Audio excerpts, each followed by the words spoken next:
freedom and peace is in death.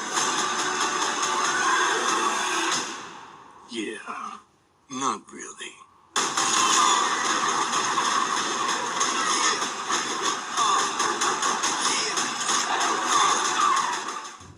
Hello everybody, welcome back to Screenstars. I'm here today to bring you my review for the 2023 action sequel, John Wick Chapter 4. The film is directed by Chad Stahelski and it stars Keanu Reeves, Lawrence Fishburne, Lance Reddick, Clancy Brown, Ian McShane, Bill Skarsgård and Donnie Yen. Okay, this is the fourth in the John Wick franchise and it continues directly on from the third one. John Wick is still heavily hunted by the High Table's assassins. Everybody's out to get in. The Marquis, which have been personally appointed by the High Table to take out John Wick, are using everything in their power to hunt him down, track him down, and kill John Wick. And John Wick is forever looking for a way to end this, basically, and to get his life back and end his commitment to the High Table. Right, what are my thoughts on John Wick Chapter 4?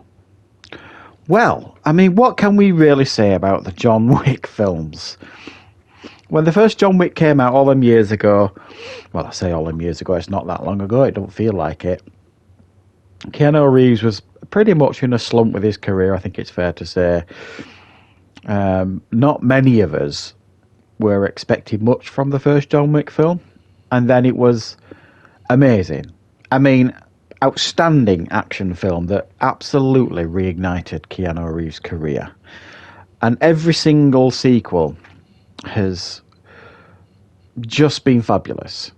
John Wick Chapter 2, great continuation. It expanded on the world, the High Table and all this kind of stuff, and the Continental, and how the whole world worked in these hitmen.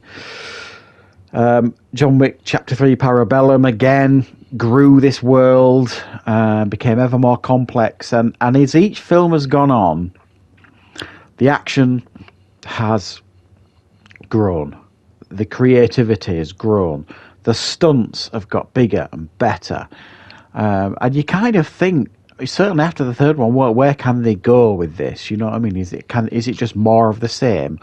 Or is it still going to feel fresh and exciting? Well, I'm happy to report that after watching John Wick Chapter 4, I was just blown away by this. I think this is the new standard. Well, this franchise as a whole is the new standard, I think, for modern action films.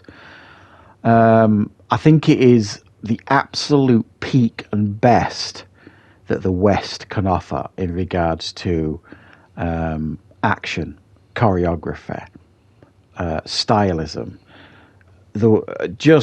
It's just such an absolute blast watching this film. You barely get. I mean, this film is, I think, the longest in the John Wick franchise, well over 2 hours.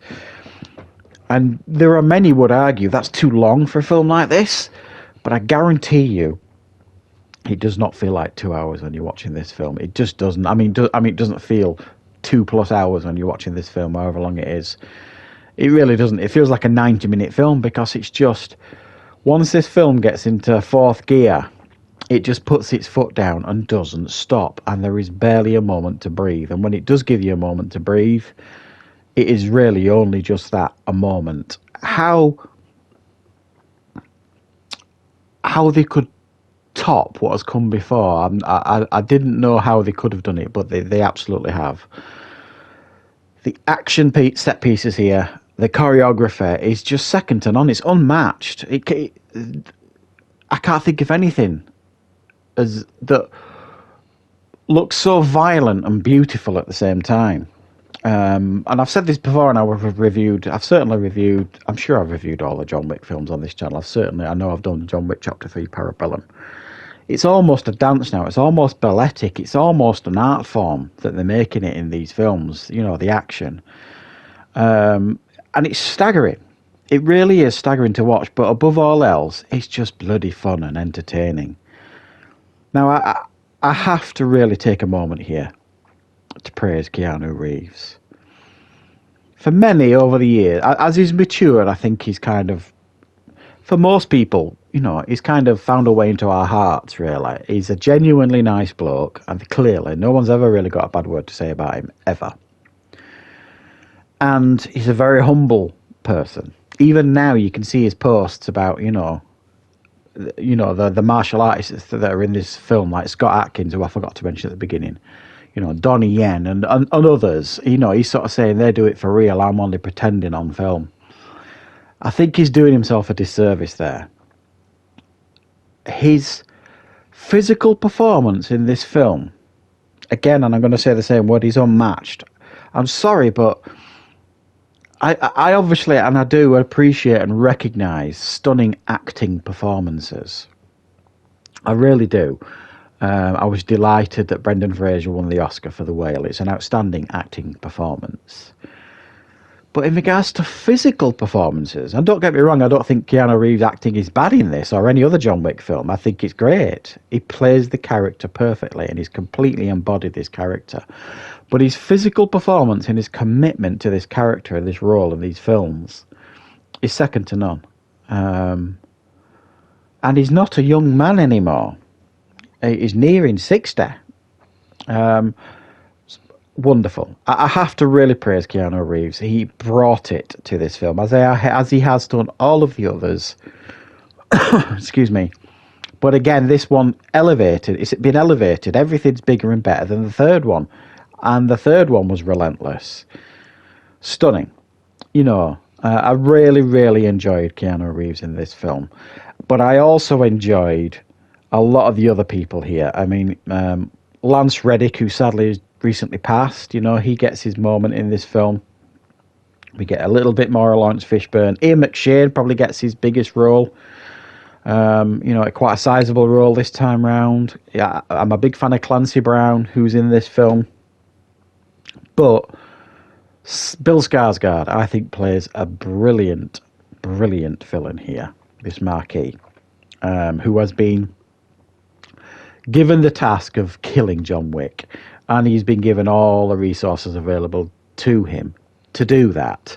And he tries his best. He really, really does. And I do think it's a really good performance.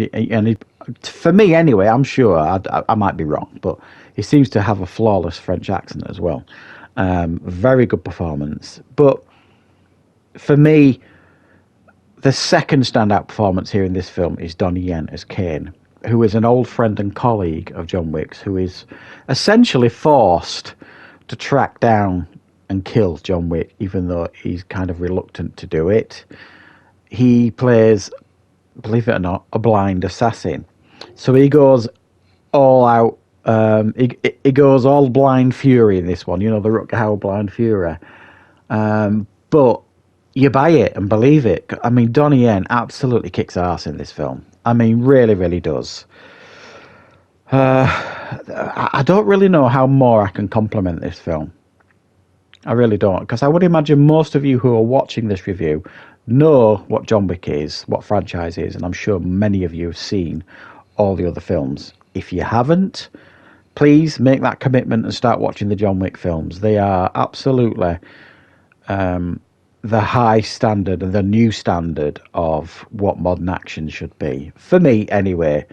The stunt work here as well. God, I have to mention that. Brutal. Incredible. Your jaw's dropping from all the stunts that are happening in this film. I mean, it must be a stunt performer's dream to be in this film. Another one I almost forgot. I did mention him briefly. Scott Atkins, who I am a big fan on this channel. I have my own playlist dedicated to Scott Atkins. I try and review as many films as I can. I think he's underappreciated as an action star. Very talented martial artist. And he's pretty unrecognisable in this film as like this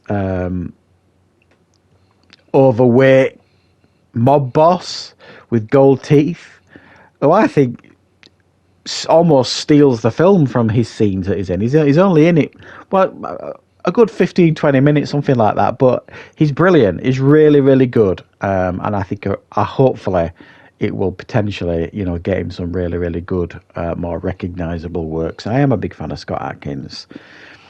So I don't really know how much more I can praise this film. It's original, it's creative, it's intense, it's a lot of fun. There's even a sequence, it's like a top-down sequence, when John Wick's killing folk. It looks like a top-down video game. I mean, it's just staggering. So yeah, I had so much fun with this one. I was a little bit worried because this film has been delayed and delayed and delayed. For good reason, it would seem. They wanted a free and clear run at the box office. Get COVID well out of the way. Get Top Gun Maverick well out of the way, and then it gives it a free couple of weeks run at the box office. Because I think this film deserves to absolutely blow up at the box office. It really does.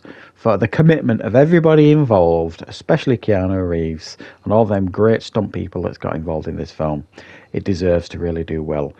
Definitely one of the most entertaining action films I've seen for a good few years. And if this is the last John Wick, what a way to go out on. I mean, it really is that good. So thanks for watching, guys. I hope you enjoyed this review. I'll be back with more content on the channel very, very soon.